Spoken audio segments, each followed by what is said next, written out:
Bom, gente, é uma alegria muito grande estar aqui nessa comunidade que é uma parceira nossa, tem feito o Global Leadership Summit aqui, o Daniel tem coordenado nesses últimos anos, o pastor Flávio, Daniel e outros aqui têm participado lá em Chicago, a gente coordena o Summit no Brasil, e que também tem ajudado a gente a expandir isso, influenciar outros líderes e ajudar outros líderes. Então, muito bom estar nessa comunidade aqui hoje com líderes, né, com pastores e líderes que eu sei nesse tempo estão sofrendo pra caramba, superando desafios tremendos, como o pastor Aguiar falou, nós nunca vivemos algo assim, e quando a pandemia começou, eu falei para a Raquel, para minha esposa, a gente tem praticamente 60 anos de idade, e vivemos inúmeras crises, mas nunca vivemos uma crise como essa. Então, a gente tem que pegar tudo de antes para aproveitar, mas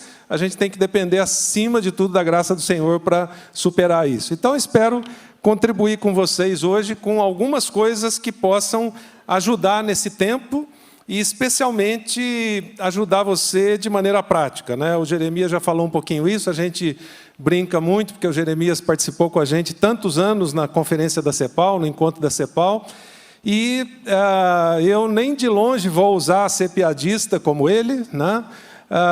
Mas, de outro lado, ao mesmo tempo que é um desafio falar depois do Jeremias, é um privilégio, porque Deus deu no reino habilidades e dons diferentes para cada um.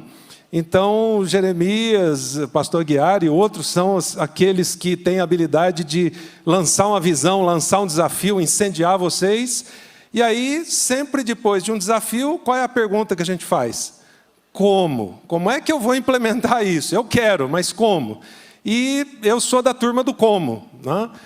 Não da receita de bolo, né, que vai dar uma receita de bolo para vocês, mas que vai provavelmente ajudar vocês de uma maneira prática a pensar em alguns passos. E é isso que eu quero fazer aqui hoje. O Jeremias falou em 8 pontos, eu vou falar um só. Eu ia escolher 2 ou 3, mas eu falei, não, para o pessoal fixar bem, eu vou falar uma coisa só. E eu vou detalhar um pouquinho isso para vocês de uma maneira bem prática para ajudar vocês nisso. Bom, eu quero fazer algumas recomendações, algumas sugestões agora de cara, para isso não atrapalhar a gente no final. E elas têm a ver com o que eu vou falar.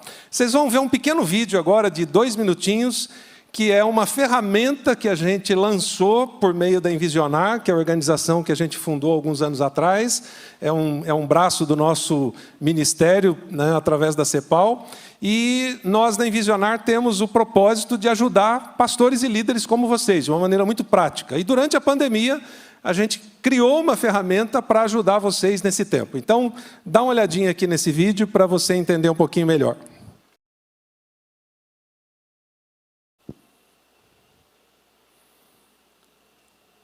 Na época do retroprojetor, a gente...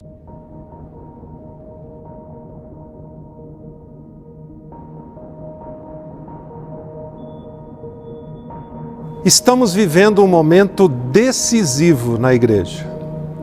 De um lado, nunca precisamos tanto de líderes capacitados para manter a chama da igreja acesa. De outro, esses líderes nunca estiveram tão perto do limite. Este é o momento de cuidar dos líderes. Investir nos líderes é investir no futuro dessa nova igreja que está surgindo. Somente equipes de liderança resilientes, saudáveis emocionalmente, firmes no seu relacionamento com Deus e com capacidade de ver além é que terão condições de ajudar a igreja nesta retomada para o futuro. Os líderes são a matéria-prima para a reconstrução da igreja pós-pandemia, mas eles precisam ser equipados agora. Não estamos falando de palestras motivacionais ou apenas de cursos rápidos e rasos. Chegou a hora de ir além. A Envisionar desenvolveu uma plataforma online focada no desenvolvimento de líderes, dos homens e mulheres que foram escolhidos para executar a visão que Deus deu para a igreja local. São décadas de experiência e inovação traduzidas em cursos e trilhas que darão aos líderes as ferramentas que eles precisam, não só para este momento, mas para suas vidas. Todos os conteúdos são bíblicos e extremamente atuais e foram cuidadosamente elaborados por quem entende do assunto, num formato que pode ser aproveitado de forma híbrida, presencial ou online. As grandes mudanças da história são fruto de uma visão e de uma equipe. Jesus e os 12 são um exemplo prático disso. A Igreja do Futuro começou no primeiro dia da pandemia. A construção já está em andamento. A pergunta então que precisamos fazer é: nossos líderes estão prontos? A visão só Deus pode dar para você, mas a equipe de líderes, nós podemos te ajudar a capacitar.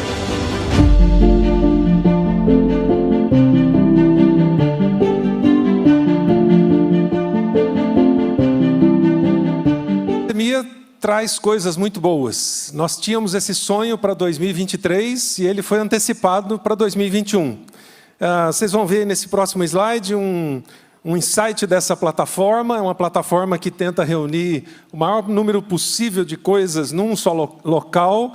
Temos conteúdos para liderança, conteúdos do Global Leadership Summit que foram alinhados, conteúdos para os pais, para desenvolvimento da nova geração. A gente tem uma metodologia que você vai ver aí no próximo slide que é bem prática, ela não é só de informação, mas ela leva de um processo de informação até ação e transformação. E, de outro lado, eu queria rapidamente mostrar para vocês alguns diferenciais que vocês vão ver nesse próximo slide. O conceito da plataforma é de capacitação contínua, não é simplesmente de cursos soltos, o conteúdo é bíblico e prático, ela funciona num formato de assinatura, e a gente pensou nas igrejas pequenas, especialmente, para ser algo acessível a qualquer igreja. Não é um currículo engessado, você monta o seu currículo a partir do conteúdo lá, e a gente tem conteúdos novos, praticamente todos os meses, sem nenhum tipo de custo adicional. Que conteúdos a gente tem? Bom, vocês vão ver nesse próximo slide aí, a gente tem cursos e trilhas que são produzidos pela Envisionar, conteúdos do Global Leadership Summit, o melhor dos palestrantes internacionais do Summit ao longo dos anos, conteúdos da Gateway Resources, que é uma igreja extremamente conhecida, eles têm uma das maiores plataformas do mundo em termos de recursos para líderes, e a gente fez uma parceria com eles para ter esses recursos no Brasil. A gente tem algumas coisas inéditas, que são conteúdos para pais e líderes de crianças, como discipular a nova geração. Então, tem coisas fantásticas lá, além de podcasts, artigos, enfim, ferramentas de processamento e vai por aí afora.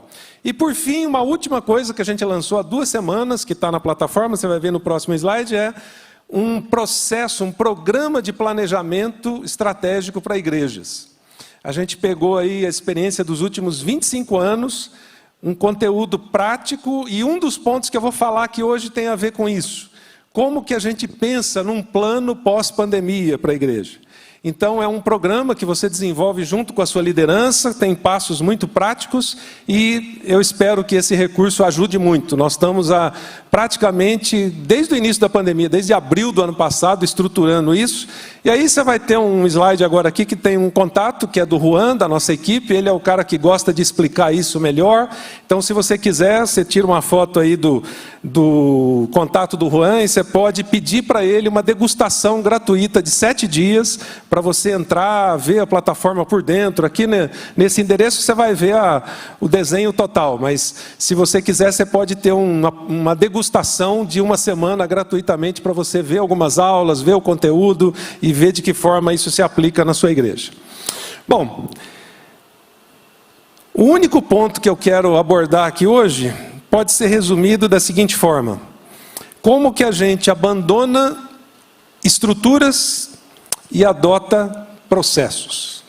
Você pode pensar assim, o cara veio aqui dar uma aula de faculdade, né, daquelas bem chata, vai mostrar um monte de gráfico, etc. Não, esquece, não é nada disso.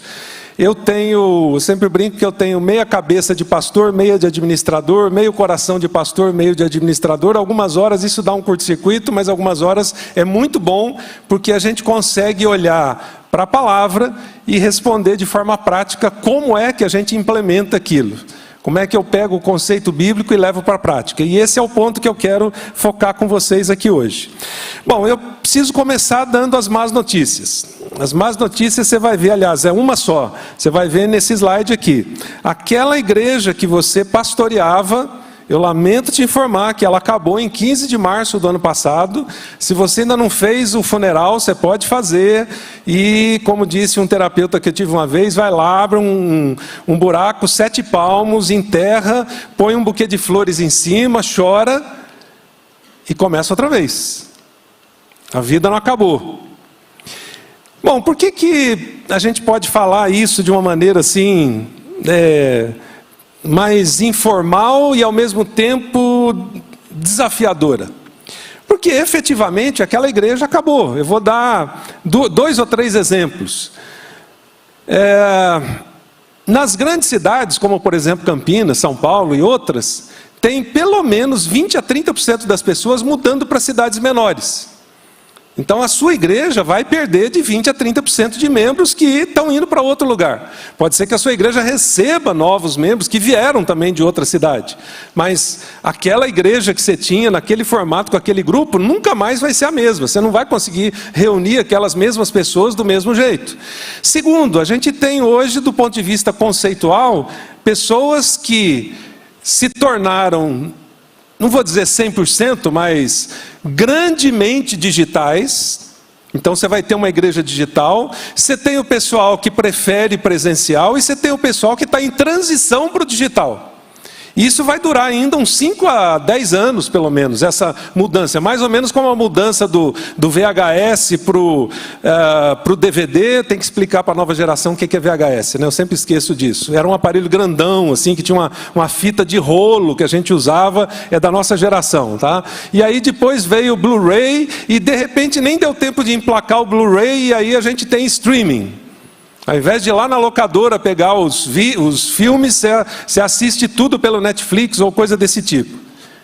Da mesma forma, a gente tem uma igreja nessa transição.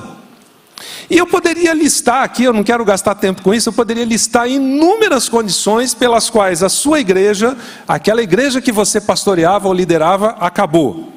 Mas aí surge então a pergunta seguinte: como eu construo uma igreja que proclama o evangelho do primeiro século na pós-pandemia do século 21? Bom, essa é a pergunta de $1 milhão. Está todo mundo querendo saber a resposta. E ninguém tem, eu também não tenho. Mas a gente tem alguns indícios. A gente tem algumas diretrizes sobre isso. E logo que começou a pandemia, como a gente precisava ainda ficar em casa um bom tempo, e todas as atividades que a gente tinha, né, mudaram ou pararam, eu comecei, junto com a nossa equipe, a me debruçar nisso. E olhar o que aconteceu nos últimos anos, qual era o modelo de igreja que a gente tinha, de que forma ela funcionava, e que indícios a gente poderia ter em termos de futuro. E aí... um dos autores que me vieram à mente é um homem chamado Viktor Frankl. Você vai ver a foto dele agora aí. Ele foi um dos sobreviventes dos campos de Auschwitz. E é muito interessante que depois que ele sobreviveu e saiu dos campos de concentração de Auschwitz, ele escreveu um livro sobre isso, dentre outros que ele tem. Ele é um psicanalista.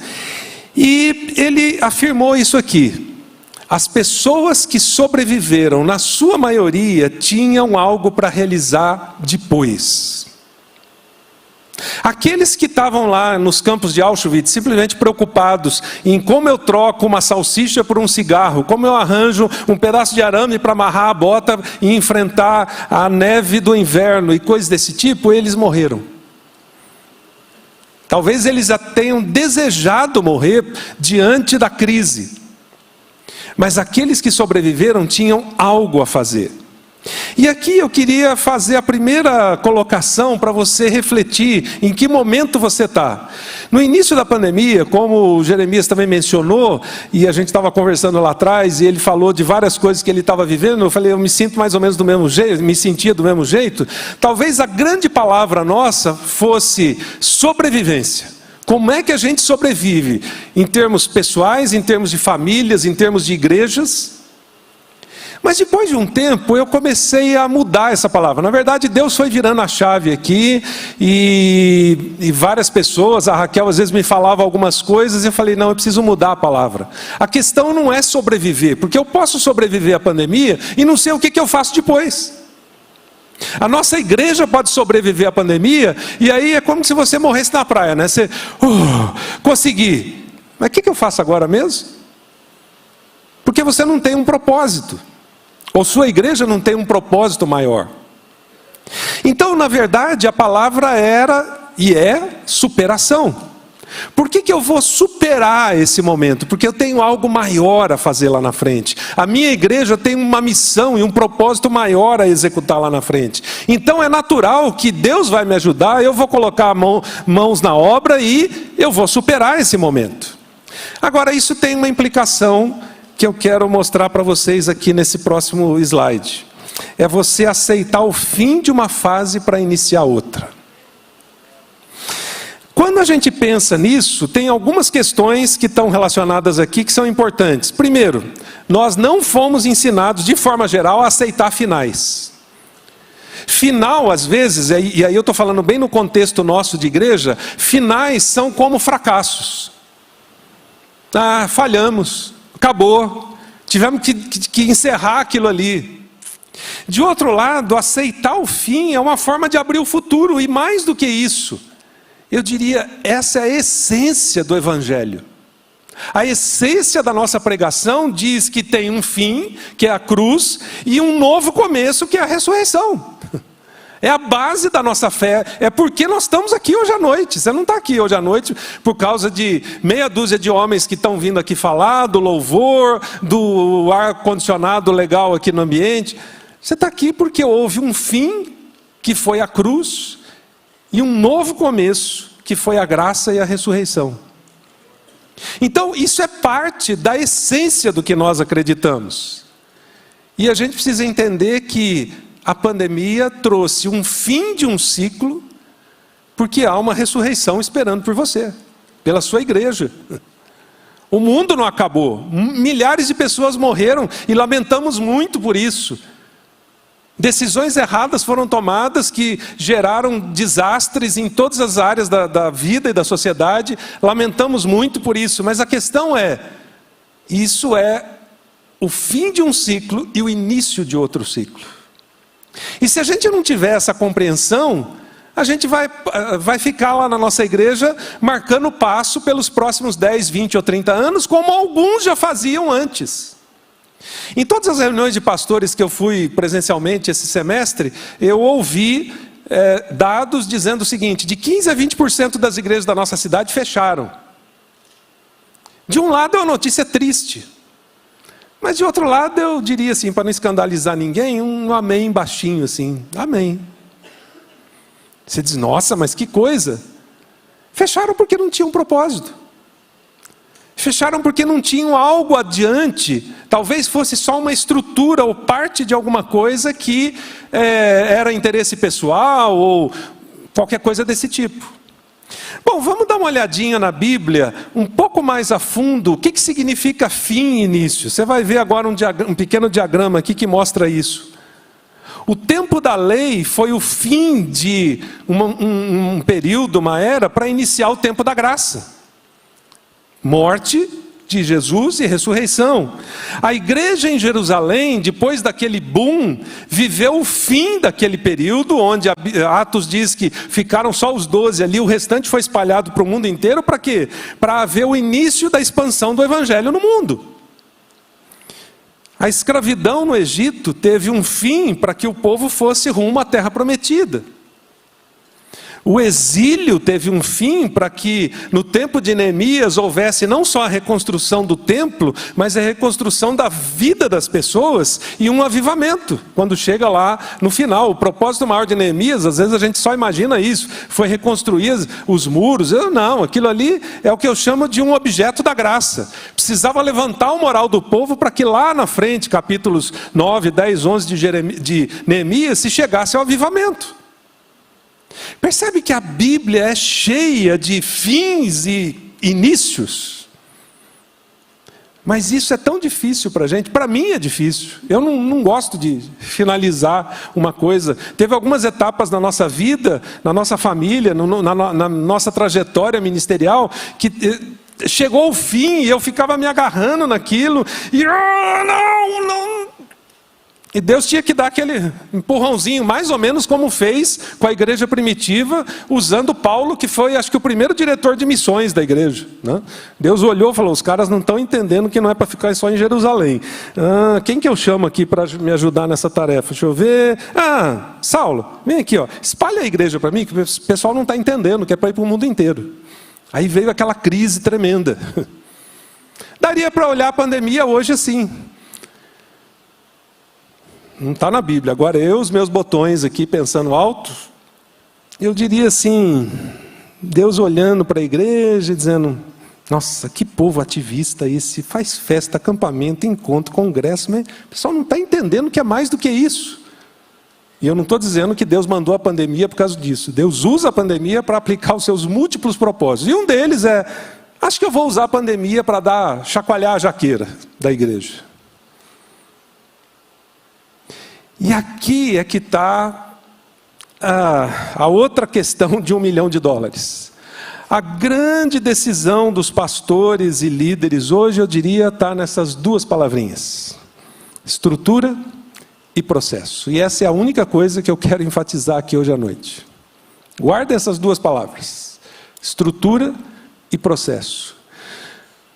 No início da pandemia, quando eu comecei a me debruçar, a estudar sobre isso e pensar assim, bom, aquela igreja acabou em 15 de março, como é que vai ser a nova igreja? Eu não tenho uma bola de cristal, não tive nenhuma revelação especial de Deus para o mundo inteiro dizendo como é que vai ser a igreja, mas eu posso analisar o que talvez Deus não tivesse gostando naquela igreja anterior e olhar o inverso disso para frente.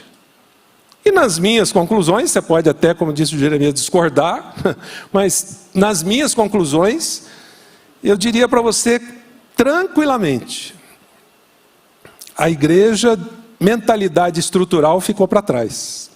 E se você quer pensar no como na igreja daqui para frente, eu diria que um indício muito forte disso é pensar na igreja com a mentalidade de processo. Deixa eu ilustrar isso para você.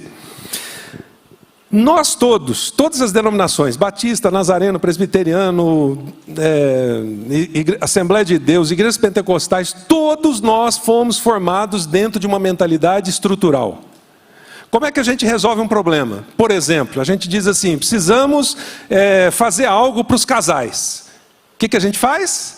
A gente cria um ministério de casais, escolhe um líder, um presidente, aí a gente vai ter acampamento para casais, encontro para mulheres, encontro para homens, encontro de casais, porque tudo isso faz parte da nossa mentalidade estrutural. Como é que a gente pensa nas novas gerações? De uma maneira estrutural. Tem que ter 0 a 2, 3 a 5, 5 a 8, 8 a 10, pré-adolescentes, adolescentes, jovens e tal. Aí tem que ter um líder para cada um programa para cada um, uma revista para cada um livro, e assim vai. Como é que a gente pensa assim, vamos alcançar a nossa cidade para Jesus? Então precisamos criar um departamento ou um ministério de evangelismo. E tudo isso faz parte da mentalidade estrutural, na qual nós fomos formados. E o que seria então, não vou chamar o inverso, o que seria diferente disso? A mentalidade de processo. A agricultura, por exemplo, é um processo. O plantio é um processo. Você tem que preparar a terra, você tem que escolher boa semente, você tem que adubar, você tem que colocar fertilizante, você tem que colocar água e precisa sol, e precisa uma série de coisas para que meses depois você faça a colheita. Você não planta lá, eu me lembro a primeira vez que eu plantei uma árvore, voltei lá uma semana depois e, nossa, mas não saiu do chão ainda. Mas lógico que não saiu, vai demorar um tempão para sair, é um processo. E quando a gente olha na Bíblia, tudo que Jesus mostrou para a gente está dentro da mentalidade de processo.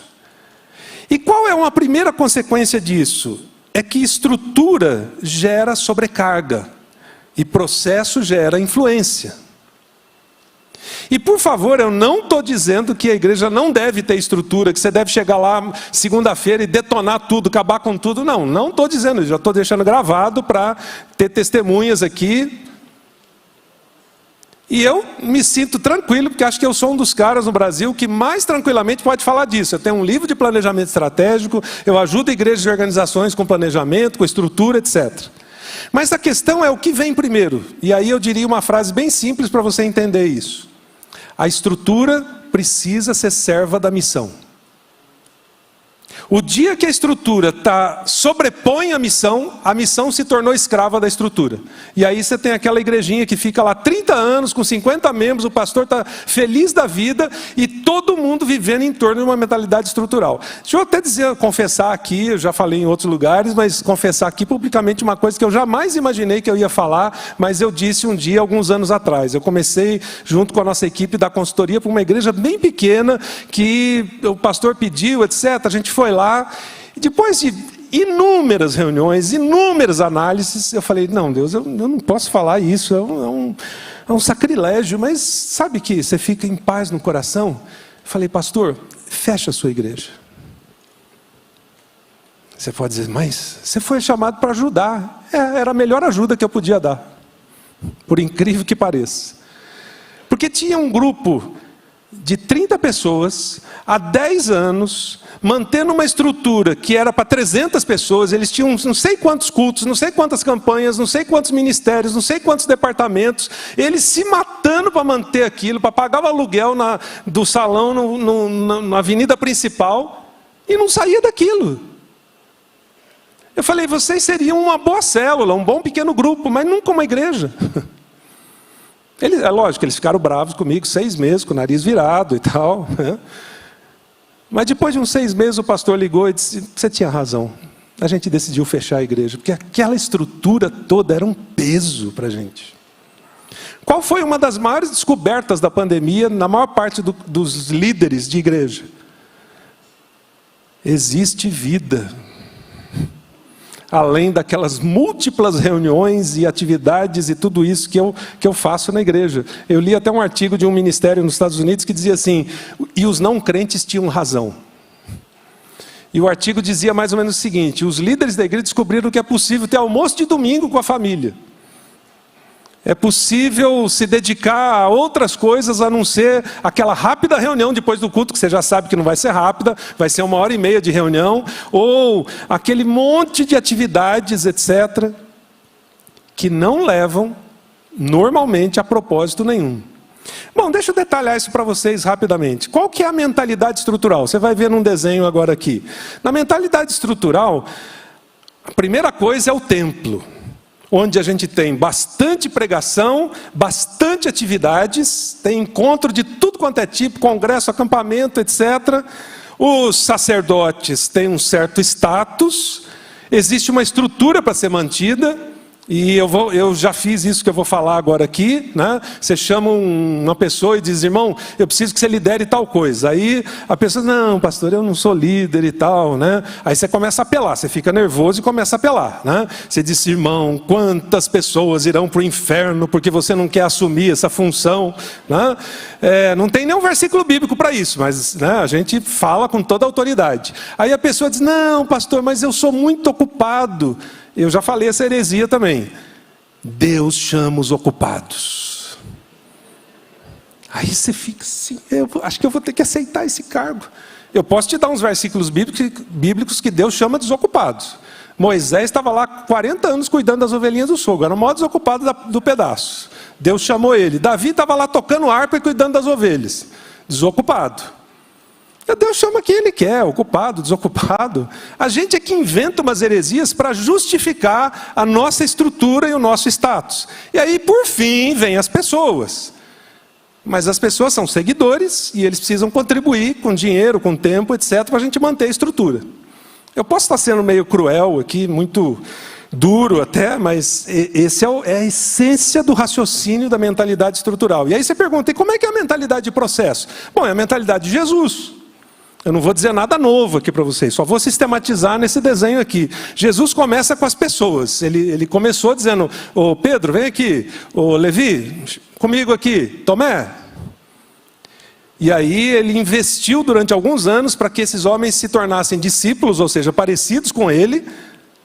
Gerou transformação na vida deles. Ele não chamou eles e falou, gente, em 3 anos o plano é o seguinte, nós vamos começar por Jerusalém, depois vamos expandir nossa rede pelo mundo inteiro.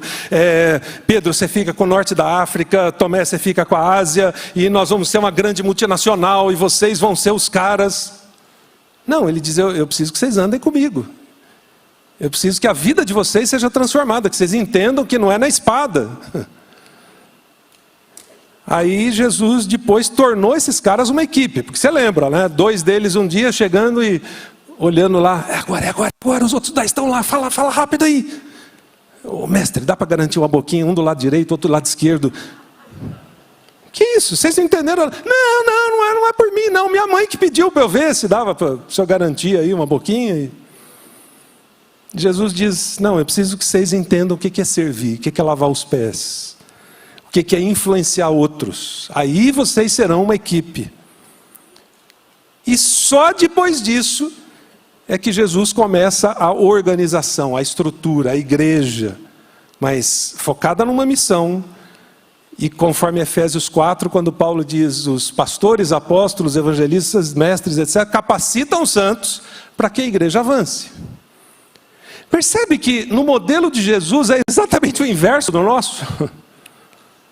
Por isso que eu cheguei à conclusão de que nós estamos fundados na mentalidade estrutural e a mentalidade de Jesus é uma mentalidade de processos. Deixa eu mostrar agora rapidamente para vocês algumas diferenças disso para vocês entenderem. A primeira delas, a estrutura é rígida, o processo é flexível.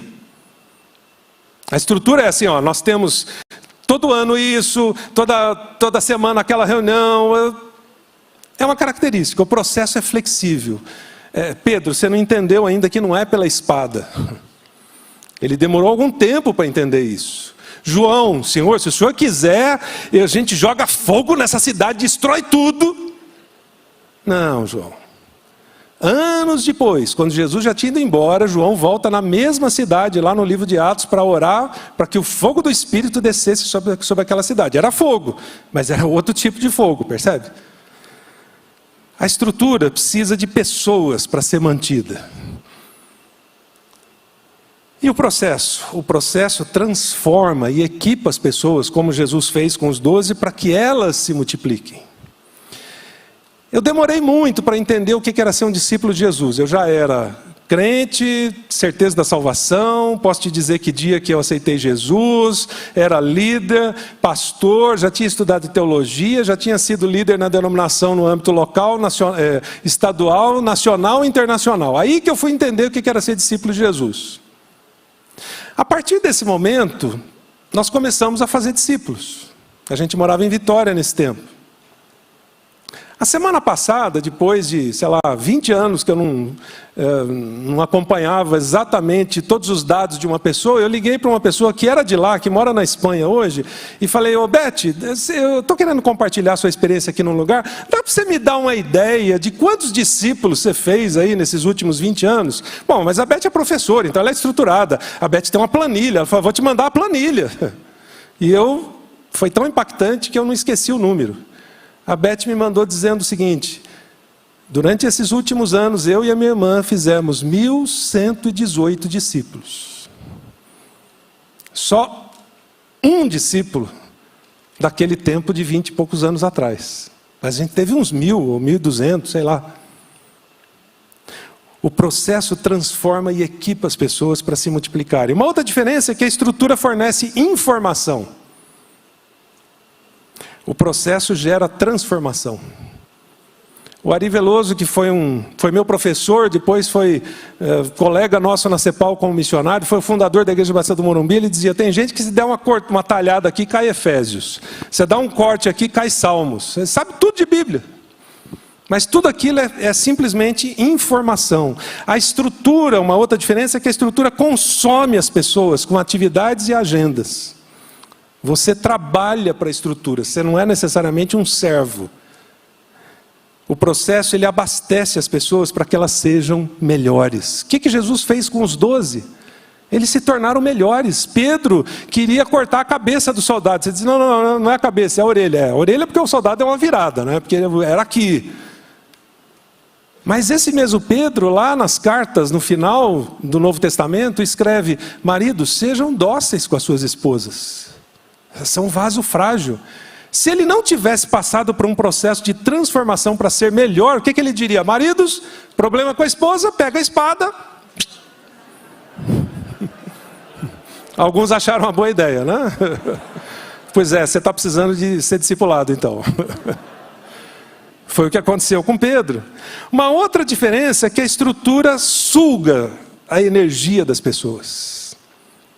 Essa foi uma das grandes descobertas da pandemia com os líderes. Sabe por quê? A gente fez uma pesquisa e descobriu que uma boa parte dos pastores chegaram a perder 40% dos seus líderes. Eles simplesmente chegaram para o pastor e disseram, pastor, não aguento mais, não dá mais. Não só porque eu tenho que dar aula para as crianças, trabalhar e fazer isso. Eu não aguento mais aquele tanto de atividade que a gente tem. O processo, ele motiva as pessoas para a missão. E aí aquela energia sobe no coração e ao invés de jogar a toalha, provavelmente seus líderes vão perguntar, então, pastor, como é que nós vamos cumprir a missão aqui?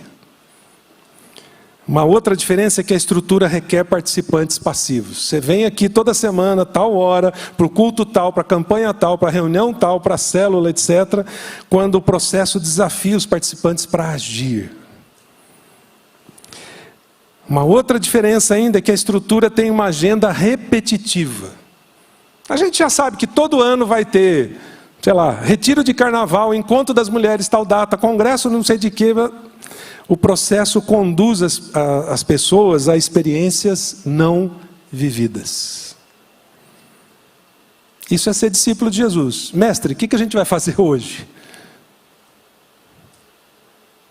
Nós vamos alimentar uma multidão. Como assim?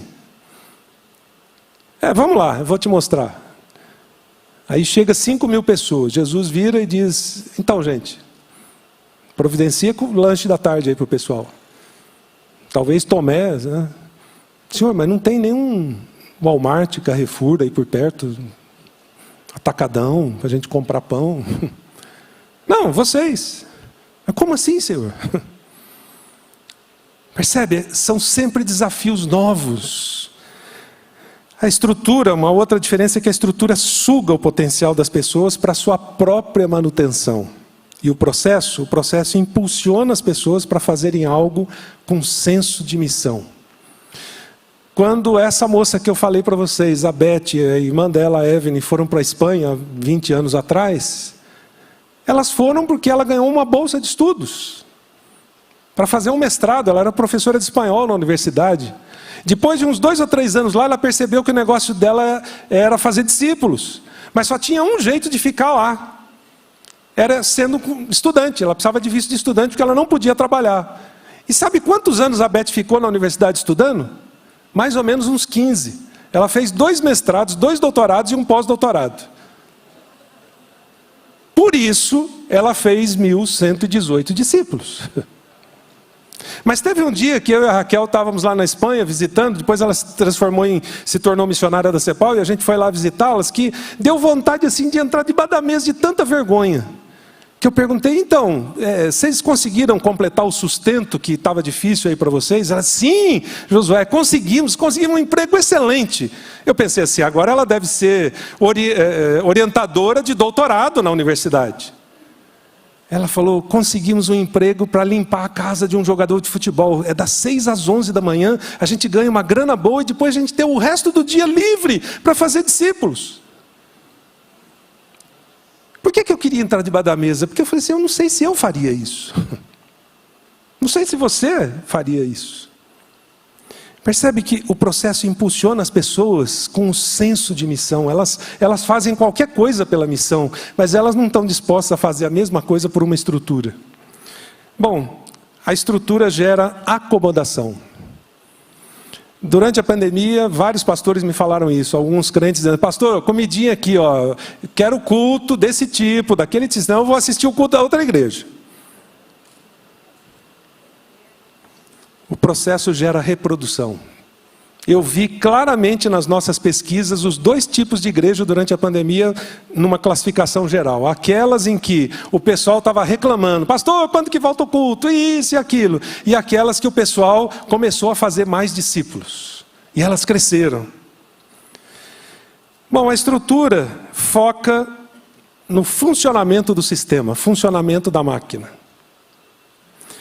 Mas o processo foca no cumprimento da missão. Discipulado é um processo, e Jesus deixou isso muito claro. Demorou 3 anos e meio para fazer 12. Mas depois, lá em Atos 18 a 20, diz que esses 12 transtornaram o mundo, com o resultado daquilo que eles fizeram a partir da igreja de Jerusalém.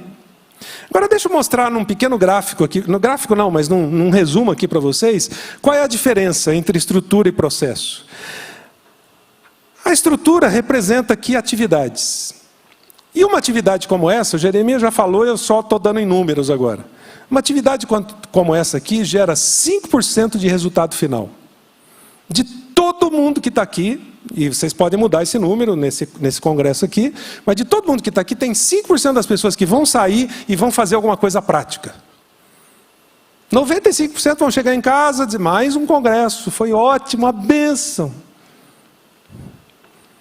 E processo? Bom, você vem para um encontro, pode ser desse tamanho, pode ser menor, pode ser 2, onde desperta a sua visão.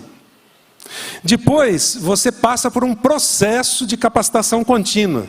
E isso eleva de 46% a chance de você fazer alguma coisa para 58%. E alguém te mentoreia, ou discipula, ou caminha com você por um tempo até você implementar aquilo, ou cobra pelo menos de você. Sobe para 83%. Foi o resultado de Jesus. Quer dizer, o dele foi até maior do que esse. Teve uma perda, né? Dos 12, perdeu 8%. Mas foi o resultado. Por quê? Primeiro ele despertou a visão dos 12. Venham comigo. Depois ele capacitou os 12. Eu vou tornar vocês discípulos. E por fim ele disse: agora vão e façam discípulos. Eles multiplicaram. Processo. Bom, deixa eu dar uma figura final aqui para você entender como que a gente pode analisar processos. A figura dos eixos. Você conhece bem, eixos movem carros, movem caminhões. Eixos, na verdade, movem a Terra, o planeta. E se a gente olhar para a igreja no formato de 2 ou 3 eixos, que eu vou dizer agora aqui por fim para você, esse é o passo prático para você pensar, sair daqui e pensar como que você quer implementá-lo. Esquece a estrutura da igreja, não detona ela, tá? Até você construir a nova, né, você não desmonta a casa, você não tira as paredes, senão a casa cai. Deixa lá tudo funcionando, não perde mais tempo com aquilo. Mas pensa assim: como eu vou criar uma estrutura, ou um processo, na verdade, baseado em eixos aqui na igreja? E aí eu vou dizer a minha sugestão para 3 eixos que eu considero estratégicos em qualquer igreja para esse tempo pós-pandemia. O primeiro é o eixo discipulado. Foi por onde Jesus começou. Eu não estou falando de pequeno grupo, célula, modelos de ministério. Não, eu estou falando de discipulado. Você escolhe o modelo que você quiser. Mas se você tiver um processo de discipulado agora, se você começar com meia dúzia, eu te garanto que daqui 5 anos, 7 anos, sua igreja inteira foi discipulada, e como não sobrou mais ninguém para discipular aqui, nós vamos começar a olhar para fora. E vai ganhar gente para Jesus e vai discipular gente. Isso gera pastoreio mútuo, isso influencia na integridade, no caráter, na multiplicação, na família. Em uns 10 ministérios que você tem, você pode resumir tudo aqui se você tiver um processo de discipulado. Ele gera expansão. O segundo processo é liderança, é Efésios 4. Esse primeiro é Mateus 28. O segundo é Efésios 4. Deus deu apóstolos, profetas, evangelistas, pastores e mestres para quê? Para capacitar os santos, para quê? Para que eles trabalhem, para quê? Para que a igreja cresça. Agora vamos ler o texto de trás para frente, não sei se você já fez isso alguma vez. A igreja não está crescendo, por quê? Porque os santos não estão trabalhando, por quê? Porque eles não foram capacitados, por quem? Nós, pastores, evangelistas, mestres, etc. Então me parece que o processo de liderança dá sustentabilidade. A igreja está crescendo, você precisa de mais líderes, não para fazer congresso, acampamento, encontro, quem vai contar o dinheiro, não. É para dar sustentabilidade a esse crescimento. Como é que nós vamos discipular mais gente? Que tipo de processo a gente vai usar com eles? Como é que a gente vai multiplicar?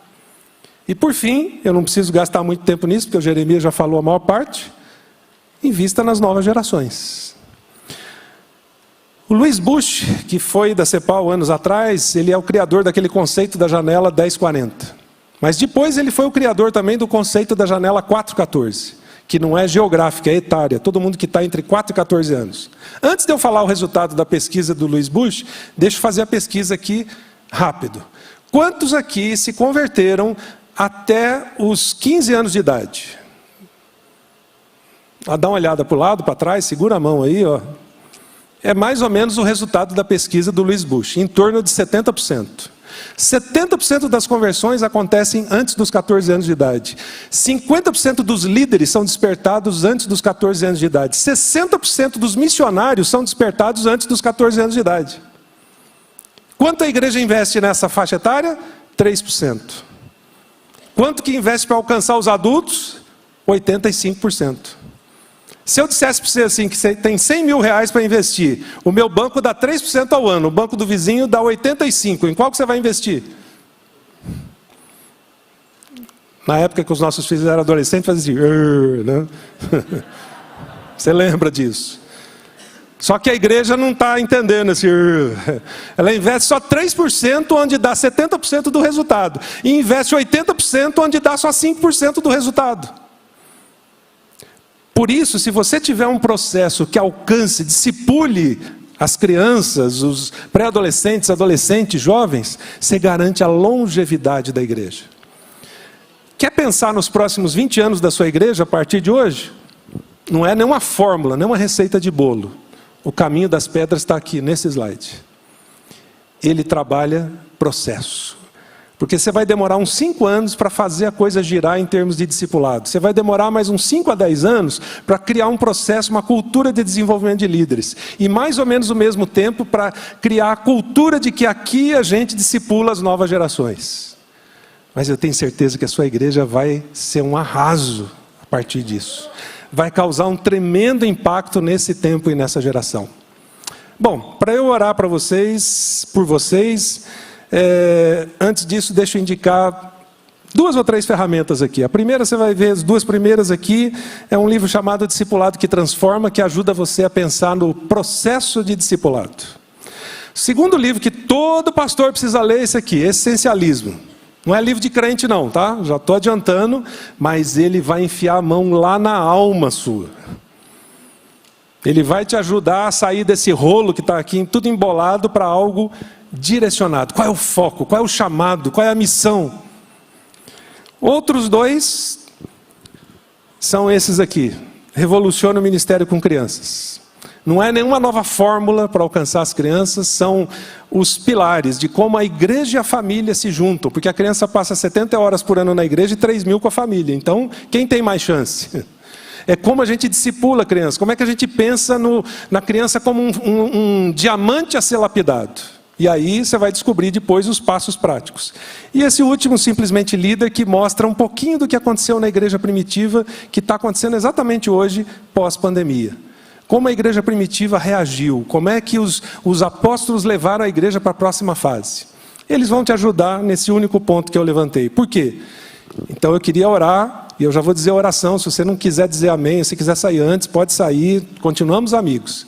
Eu vou pedir para Deus apertar você na parede. Com graça, com misericórdia, mas apertar você na parede.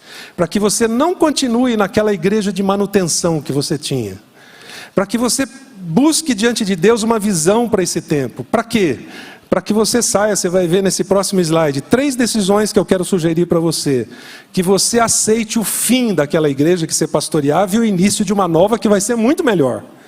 Que você saia do estágio de manutenção para o estágio de transformação, que é a essência do processo.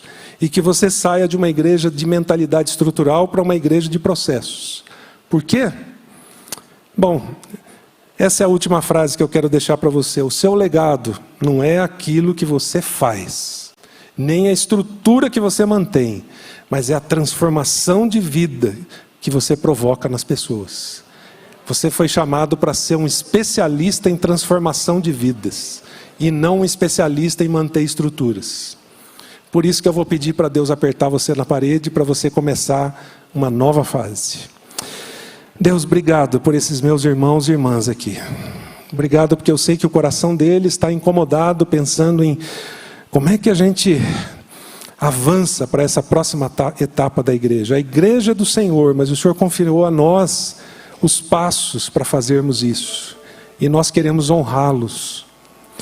Pai, com muita graça e misericórdia, eu te peço que o Senhor aperte esses meus irmãos e irmãs aqui na parede. Que eles não fiquem acomodados, que eles não fiquem desejando voltar à igreja que tinha em 15 de março do ano passado. Que o coração deles fique extremamente incomodado para criar essa nova igreja. Como foi de Jerusalém para o mundo inteiro. Como foi a transformação que o Senhor usou Pedro e Paulo e todos os outros para fazer. Que o fim de um tempo seja selado e que o início de um novo tempo muito melhor esteja só começando e que os melhores dias estejam por vir. Essa é a nossa oração e o desejo do nosso coração. E é por isso que oramos em nome de Jesus. Amém. Obrigado, gente. Deus os abençoe.